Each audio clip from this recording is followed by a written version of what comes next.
پریشان کیوں ہے؟ تو شیطانوں کا سردار ابلیس جواب دیتا ہے میں اس لیے پریشان ہوں، کیا تمہیں پتا نہیں ہے کہ آج فلاں علاقے میں فلاں شخص نے نکاح کر لیا ہے، انہوں نے شادی کر لی ہے، تو ابلیس کا وہ شاگرد لوگ کہتا ہے تو اس میں کون سی بڑی بات ہے، اس نے نکاح کر لیا، اس نے کون سا پہاڑ اٹھا لیا ہے، نکاح کر لیا اچھی بات ہے، کرنے دیجیے۔ تو وہ شیطانوں کا سردار ابلیس جواب دیتا ہے ارے تمہیں پتا نہیں ہے جب تک وہ کنوارا تھا اس کی شادی نہیں ہوئی تھی، تو ہم جب چاہتے تھے جیسے چاہتے تھے اس کو گناہ میں ملوث کر دیتے تھے، گناہوں میں مبتلا کر دیتے تھے، گناہوں میں ڈال دیتے تھے، وہ سوتا رہتا تھا بندہ، اسے ہم بستر سے اٹھا کر کے مارکیٹ پہ لے جاتے تھے،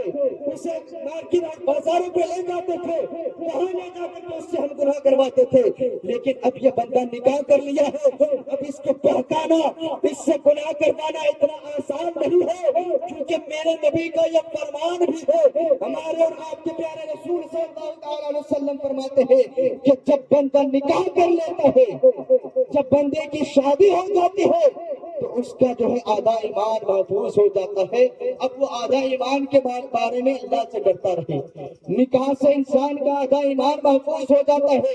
نکاح سے انسان کی شرمگاہ کی حفاظت ہو جاتی ہے، نکاح سے انسان کی نکاحوں کی حفاظت ہو جاتی ہے۔ تو شیطان جواب دیتا ہے کہ اب یہ بندہ شادی کر لیا ہے، نکاح کر لیا ہے، اب اسے گناہوں میں مبتلا کرنا اتنا آسان نہیں ہے، اب یہ کسی کی بہن کی طرف نہیں دیکھے گا، اب یہ کسی کی بیوی کی طرف گندی نگاہوں سے نہیں دیکھے گا، جب تک یہ کنوارا تھا یہ بازاروں میں جاتا تھا، کسی کی بیٹی کو بھی دیکھتا تھا، کسی کی بہن کو بھی دیکھتا تھا، کسی کی بیوی کو بھی دیکھتا تھا، لیکن اب اس نے نکاح کر لیا ہے، اپنا آدھا ایمان محفوظ کر لیا ہے، اب جب یہ بازار جائے گا اس کے نکاحوں میں کسی کی بہن آئے گی، کسی کی بیٹی آئے گی تو اس کے نافرت کی نگاہوں سے نہیں دیکھے گا، جب بھی یہ کسی کو دیکھنا چاہے گا تو اس کے دل کے اندر سے اس کا ایمان للکار کر کہے گا ارے نادان تو کیا کر رہا ہے، کیا تجھے پتا نہیں ہے تیرے گھر میں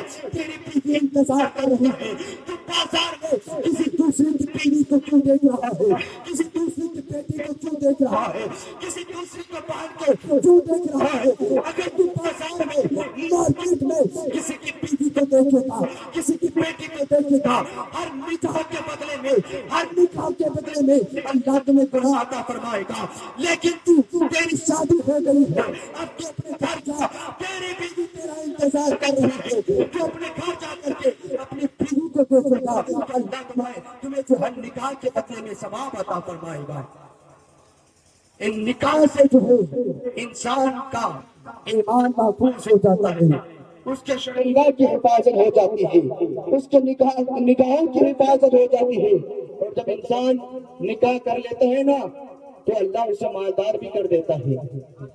نکاح کے بعد آج کے ہمارا نوجوان یہ سوچتا ہے کہ ابھی ہم پڑھائی کر رہے ہیں، پڑھائی کے بعد ابھی سیٹل نہیں ہوئے ہیں، سیٹلمنٹ ہونے کے چکر میں بہت اپنا جو اپنی جوانی گزار دیتا ہے۔ سنیں نکاح سے جو اللہ تبارک و تعالیٰ اس کی رزق میں جو ہے برکت عطا فرما دیتا ہے، اللہ